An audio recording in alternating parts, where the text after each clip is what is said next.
It started with a glass of milk. I was 12 in 2011, living in a place most people forget exists, just outside Enniskillen, Northern Ireland, in the kind of town where everyone knows your grandfather's secrets before you do. My mum was a nurse at the hospital in town, always running late, always exhausted. My dad had cleared out when I was 6, so it was just us, and my little brother Callum, who was 9. Mum had started getting our milk from this woman named Fiona, who lived on a small dairy farm past the tree line near the old quarry. Fiona had red hair, wild curls, always tucked under a bandana. She smiled too much. Mum met her at some wellness event she'd gone to with a co-worker. Raw milk, she told me. No processing, full of nutrients. It's how people used to live. She said it like that made it trustworthy. I didn't care. Milk was milk. Until it wasn't.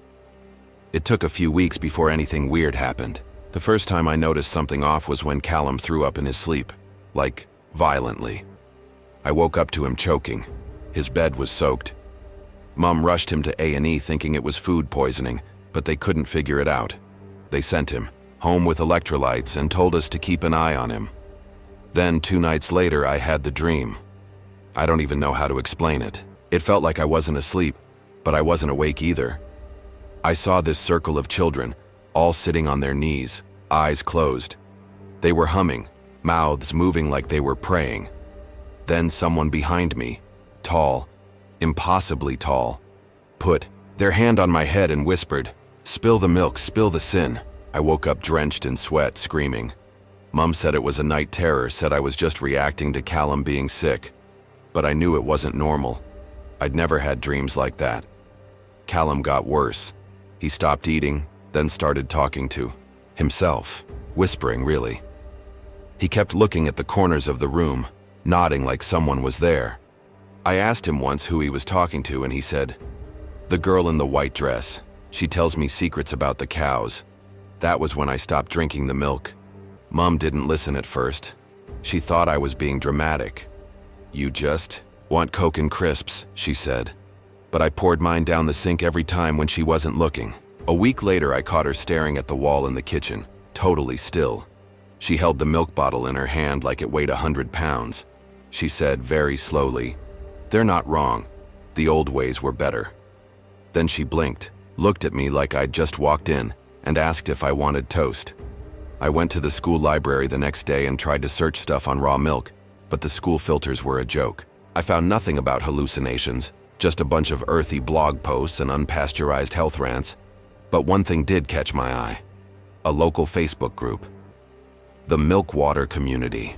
All lowercase. A bunch of profile photos with symbols I didn't recognize. I clicked on one post. It had a quote that read, "The child must be clean.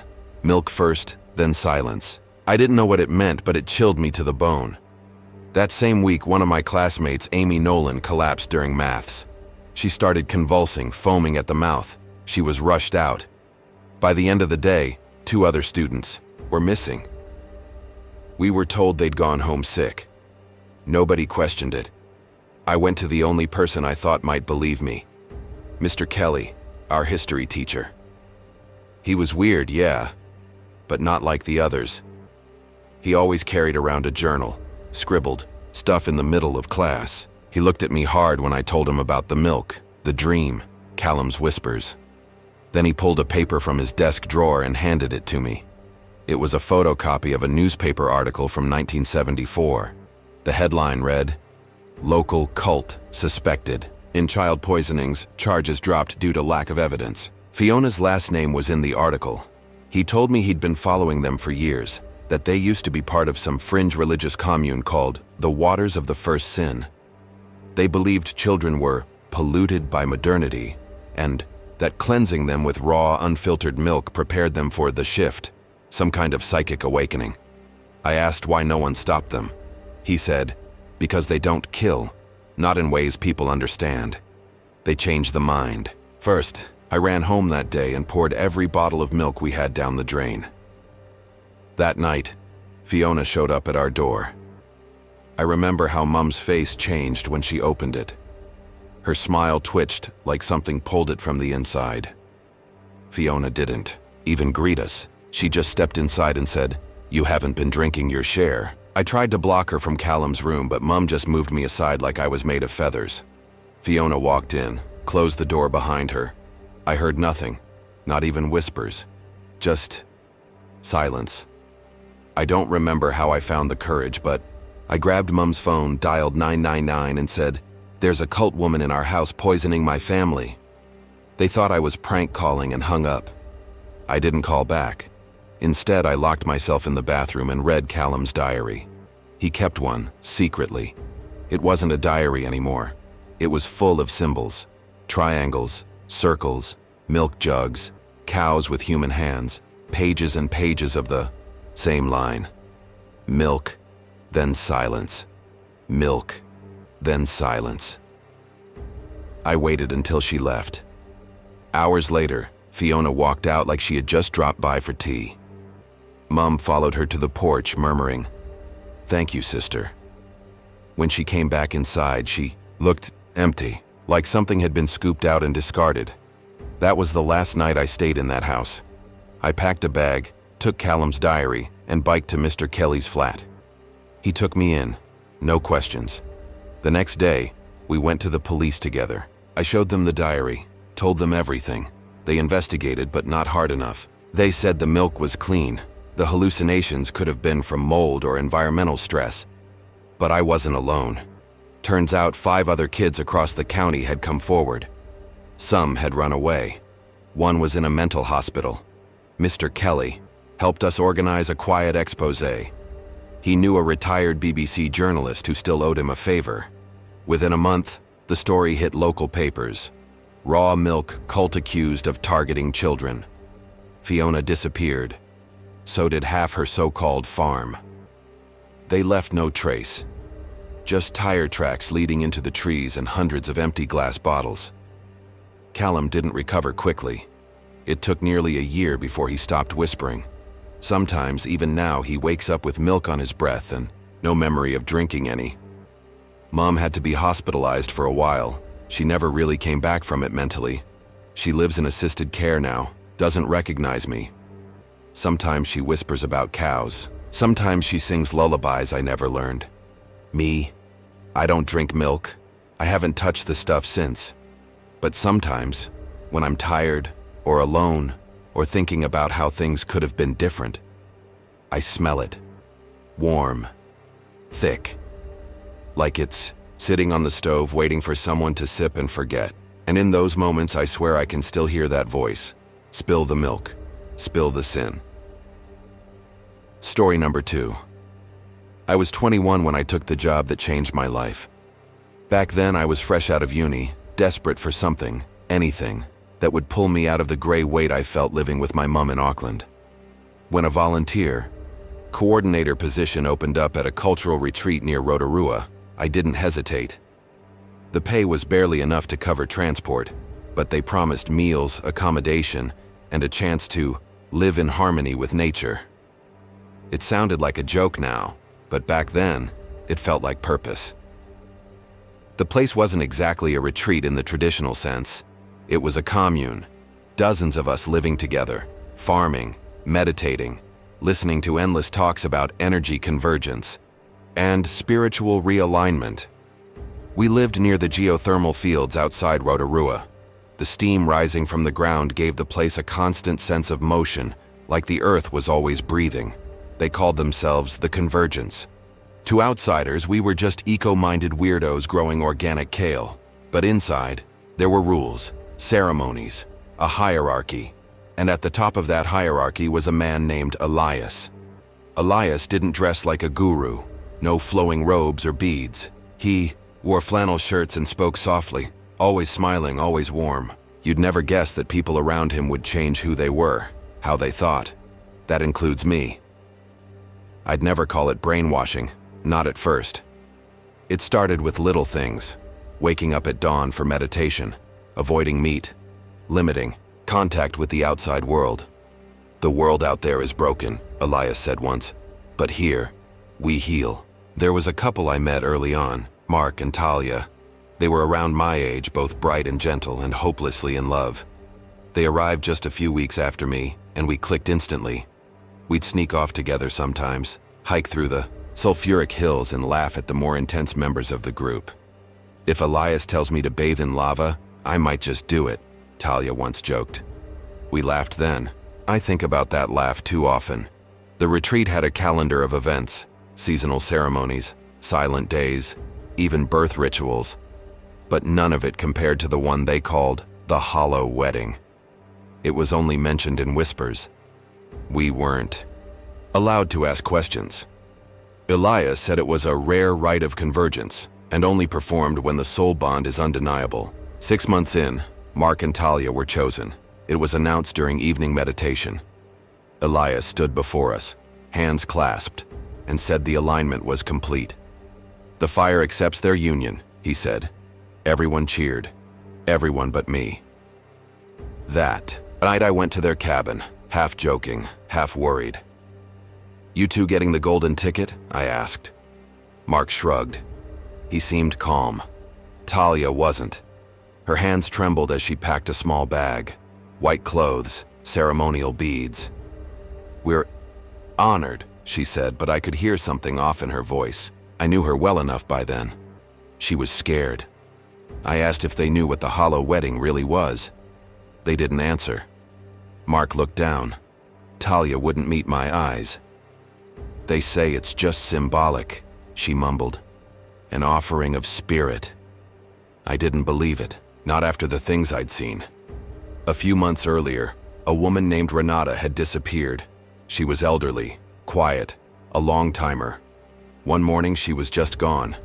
We were told she'd left to return to the source. Nobody asked more. But 2 days later, I found one of her scarves half buried behind the hot spring where we weren't supposed to go. It smelled like blood and metal. I didn't sleep the night before the ceremony. I paced. I argued with myself. I almost left, but I couldn't abandon them. The next morning we were led up into the hills. No cameras, no phones. Just Elias, a dozen elders, and about 20 of us in long linen robes. The cave wasn't big, but the entrance was wide enough for a procession. We stood around it while Elias gave a long, poetic sermon about flesh becoming vapor, love becoming light. Mark and Talia stood side by side, pale but calm, their hands bound together with a red cord. Talia looked at me once, just once. Her eyes were screaming. Then Elias guided them into the cave. It wasn't deep, just a natural steam tunnel created by centuries of volcanic activity. But it was hot. Hot enough that standing near the entrance made my skin sting. The couple stepped in slowly. The crowd hummed some chant I didn't understand. When they were halfway inside, 2 elders began sealing the entrance with large, flat stones. I stepped forward. "Wait!" Elias raised his hand. "Let them go." "No," I said. "You're burying them alive." A few gasps. Someone tried to pull me back, but I broke free and rushed to the entrance. I heard something inside, muffled voices. Talia was crying. Mark was shouting. "They don't want this," I yelled. Then Elias dropped the smile. He stepped toward me and said quietly, "This is not your path. Interfere, and you will join them." The stones kept coming. I fought. I screamed. I tried to pull the rocks down, but the others restrained me. I remember the last scream from inside. It wasn't just fear. It was betrayal. They'd trusted this place. Trusted me. I was confined after that. They called it cooling the mind. I was locked in a meditation hut with water and dried fruit. No outside contact. I don't know how long I was there. Time stretched. Eventually, they let me go, with conditions. "You've broken harmony," Elias said. "But the fire has forgiven you. You may stay if you walk the new path." I didn't answer. That night, I packed quietly. I left through the forest trails. I walked for hours. Eventually, I reached a road and flagged down a car. The driver was a farmer who thought I was on drugs. I didn't care. It was 2 weeks before I went to the police. I told them everything, every detail. They humored me, sent someone to investigate. The commune had vanished, not relocated, vanished. The huts were gone, the gardens flattened, No signs of life. Just a scorched patch where the cave entrance had been. They told me a minor quake had caused a rockfall, sealing part of the geothermal area. No human remains were found. I was told I probably imagined the cult, that I was suffering stress-induced delusions. One detective even suggested I'd made the whole story up for attention, so I stopped telling it, until 6 months ago. I was at a thermal spa in Taupo, just trying to enjoy a day of calm. In the changing room, I saw a woman drying her hair. Her back was to me. There was something familiar about her posture, her hands, her voice when she laughed. She turned. It was Talia, older, thinner, but her face, there was no doubt. I called her name. She froze. Her eyes met mine, and for a split second I saw it, all of it. Recognition, pain, fear. Then she turned and walked out, fast. I followed her into the car park, shouting. She got into a car I didn't recognize and drove away. I tried to take a photo, but I was too late. I filed another report. They told me again, no leads, no records, no follow-up. So here I am. I know what I saw. I know what happened. That cave buried 2 people I loved. Maybe Talia got out somehow. Maybe they didn't die. Maybe it was all staged. Some elaborate, cultic drama I was never meant to understand. Or maybe she wasn't Talia at all. Maybe my brain just needed to see her again. But I'll never forget that scream. Or the heat. Or the way Elias smiled while the stones were placed. I've built my life back since then. Different city. Different friends. I don't talk about the convergence, not out loud. But sometimes I dream of that cave. I dream of the wedding. And I wonder, if the earth hadn't trembled, would anyone have ever found out? Maybe the ground shook, because it couldn't stand to keep them. Maybe it wanted the world to know. And maybe, somewhere out there, Elias is planning another ceremony. Another hollow wedding. And maybe next time, no one will hear them scream. Story number 3. I didn't want to go to Japan. That's the truth. My vocal coach had pushed it for months. It's the opportunity of a lifetime, she said. A cultural exchange with one of the most experimental music conservatories in the world. I was 22, fresh out of university, a classically trained soprano looking for a place to belong, to be noticed. So, I packed my life into a suitcase and boarded a flight to Sapporo. That decision still plays on loop in my head, like an area gone wrong. The program was called the Harmony Fellowship, funded through a private sponsor I'd never heard of. That should have been my first red flag. But when you're desperate and searching for purpose, you ignore what doesn't fit the narrative you're clinging to. I arrived in late spring. No big fanfare, no official welcome. Just a single white van waiting for me at the airport. The driver holding a cardboard sign with my name scrawled in black ink. He didn't speak, just nodded when I asked questions and motioned for me to get in. We drove for hours out of the city. The roads turned, from asphalt to gravel, winding deeper into the hills.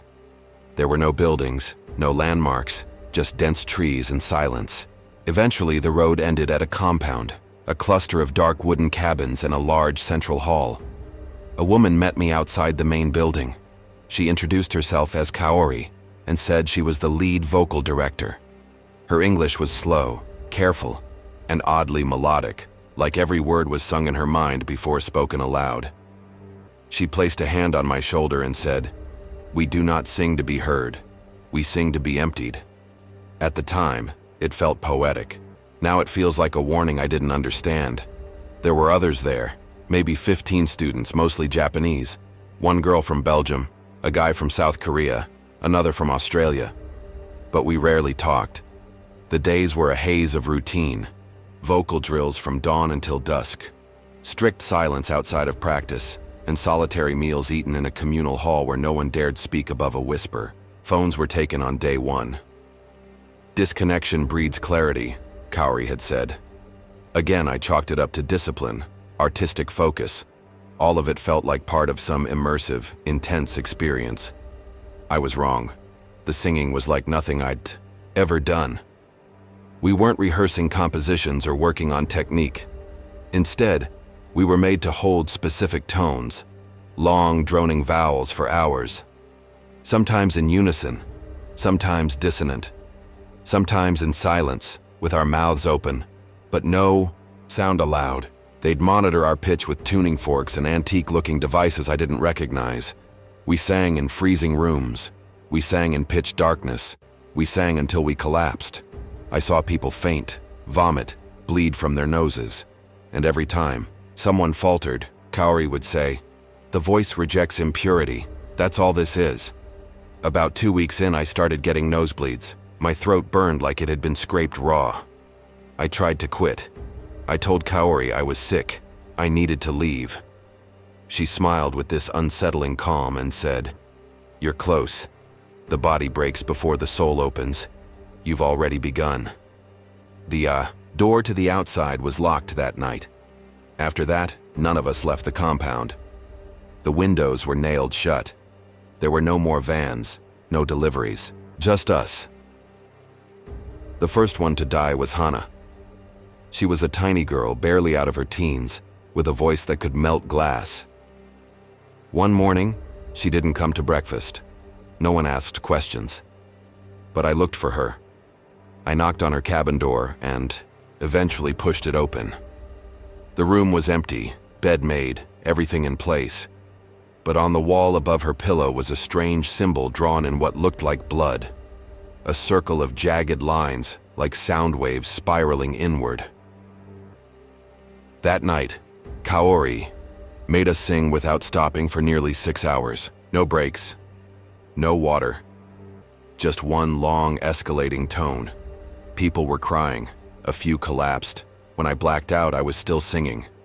I woke up in my cabin with dried blood crusted under my nose and a painful ringing in my ears that didn't fade for days.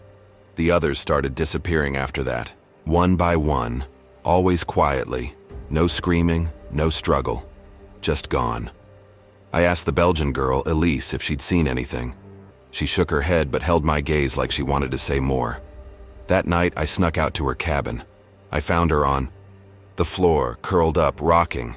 She looked up at me and whispered, "They're recording us." I didn't understand. "There are microphones," she said, "in the main hall, in the walls. The sound, they're collecting it. For something." The next morning, Elise was gone too. I knew then I had to get out. I tried breaking a window. The glass didn't shatter. It just splintered, like safety glass in a car. Reinforced.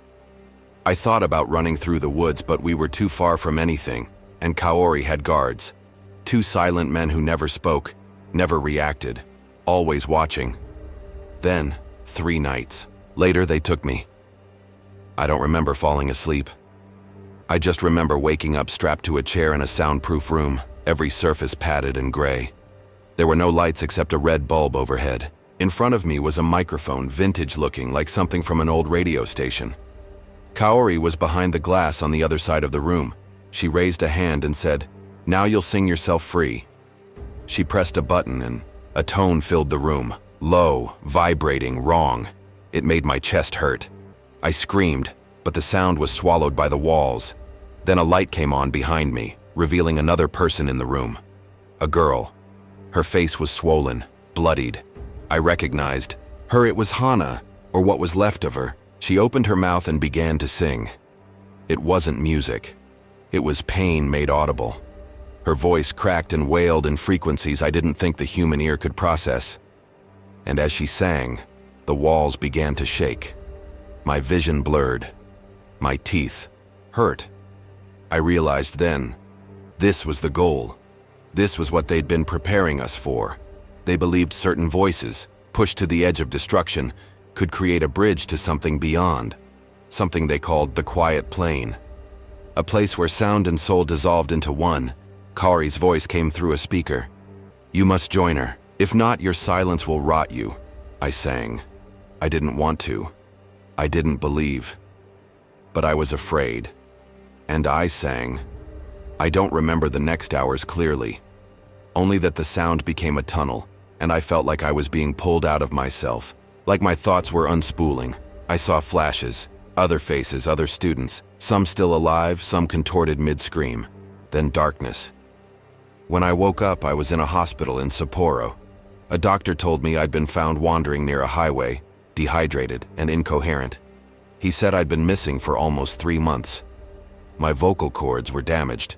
Temporarily, they said. I could speak again after 2 weeks, though my range was never the same. I asked about the compound. The doctor shrugged. No such place registered. Police checked. Nothing found. I went back with the embassy's help. We searched. The forest. Nothing. Just trees. No cabins. No hall. No Cowori. But I kept the tape. That's the part I haven't told anyone. In my coat pocket was a cassette tape. I didn't put it there. I didn't even own a tape recorder. There's no label. Just the smell of copper and something sweet, like honey turned sour. When I finally found an old deck to play it, what I heard stopped my heart. It was me. Singing. My voice, raw, trembling, layered with another. Hana's. Behind us, something else. Something low. Rhythmic. Almost breathing. I've never played it again. I buried it in the garden behind my parents' house, under a tree that's never grown since. I haven't sung in years. I can't even hum. Because sometimes, late at night, when I lie in bed, I still hear it. That tone, that sound, like the world holding its breath, waiting for one more voice to join. And I know, deep down, that if I ever sing again, I'll never stop. Story number 4. They say memory softens over time. That's a lie. Some things only get sharper. My name is Callum Price, and in 1980, I was 8 years old and mute. Not from birth. I lost my voice after my mum died. People said it was trauma. I don't remember much about her death. I only remember the silence that followed. We lived in Wormswood, a village so small it barely appeared on maps. A cluster of homes, one general store, a church without a priest, and the woods, always the woods. The grown-ups called them the breathwoods. Said they breathed with the wind. I never heard them, but I believed they could. Back then, I stayed with my Uncle Gareth, a quiet, withdrawn man who spent more time fixing things that weren't broken than talking to people. He never minded my silence.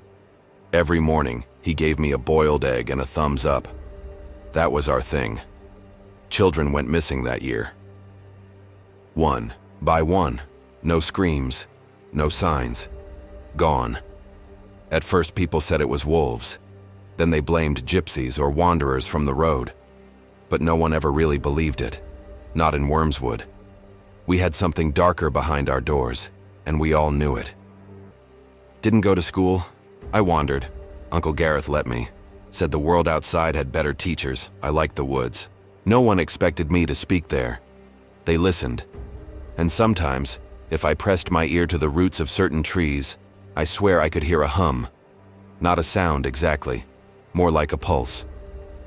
One morning, near the start of June, I wandered farther than usual. I don't know what drew me there.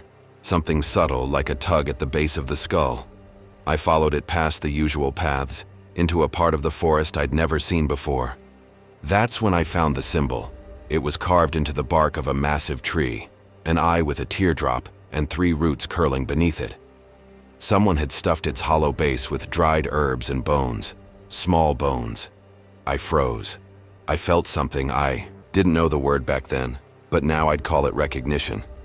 Like my body remembered something my mind didn't. That night, I dreamed of her, a woman in white with hair like willow branches. She didn't speak, but her mouth moved in whispers. When I woke up, there was dirt under my fingernails.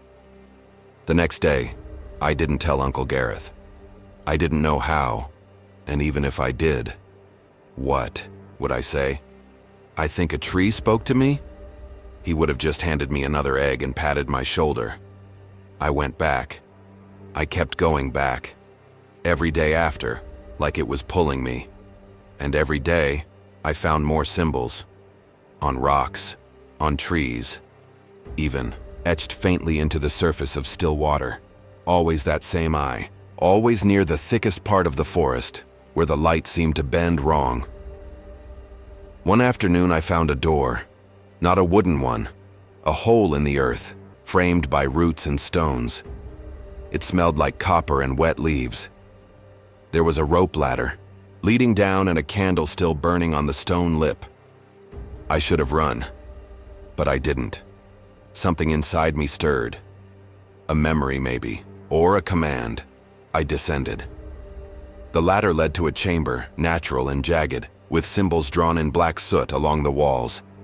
Candles lit the space dimly, and in the center, lying on a bed of moss, was a boy. He looked like me. Not similar, exactly like me. His hair, his face, even the scar above his eyebrow. He didn't move. His eyes were open but glassy. A deep gash ran along his side, stitched crudely with what looked like twine. I didn't understand what I was seeing. I reached out. His skin was cold. That's when the voices started. Not loud, whispers barely audible. They came from the walls, the roots, the earth itself. They said my name, over and over, not in fear, in welcome. I backed away. I climbed out, stumbling into the light. I ran all the way home and vomited in the grass beside Gareth's shed. That night I didn't sleep. I didn't go back to the woods for days. I stayed in the house, barely eating. Gareth noticed. He tried to talk to me, but I wouldn't even look at him. I couldn't. I was afraid if I opened my mouth, something else would speak. And then on the night of the summer solstice, the villagers gathered. It wasn't announced. No posters, no knocking on doors, just a silent understanding. Around midnight, they left their homes and walked toward the forest. I watched from the window. Even Gareth. He looked back at me once, as if asking me to follow. Then he turned away. I waited 10 minutes. Then I followed. The woods were alive with movement. Lanterns bobbed like fireflies. The villagers were dressed in white robes, walking in a line, heads bowed. They entered the hollow beneath the roots, that same chamber I'd seen. I watched from behind a tree. Inside, the chanting began. Not words I understood, but rhythmic, guttural phrases, a language older than language. In the center lay another child, a girl this time. Red-haired, maybe 6 or 7. Her eyes darted wildly. She wasn't unconscious like the boy. She was awake, afraid, bound at the wrists and ankles. Then Gareth stepped forward. I wanted to scream. I wanted to run in and stop him, drag the girl out. But I couldn't move. My legs were stone. My breath came in sharp, fast puffs. He raised a knife, black-handled, curved. I turned and ran. I don't remember getting back to the house, only that my feet bled and my hands were shaking. I curled under the kitchen table and didn't come out until morning. Gareth returned around dawn. His robe was gone. His hands were clean. He made me eggs. I didn't eat. The disappearances stopped. After that, no more missing children. No more symbols. The villagers never spoke of it. Life returned to normal. But I didn't. I stopped going outside. I didn't eat. Gareth watched me fade.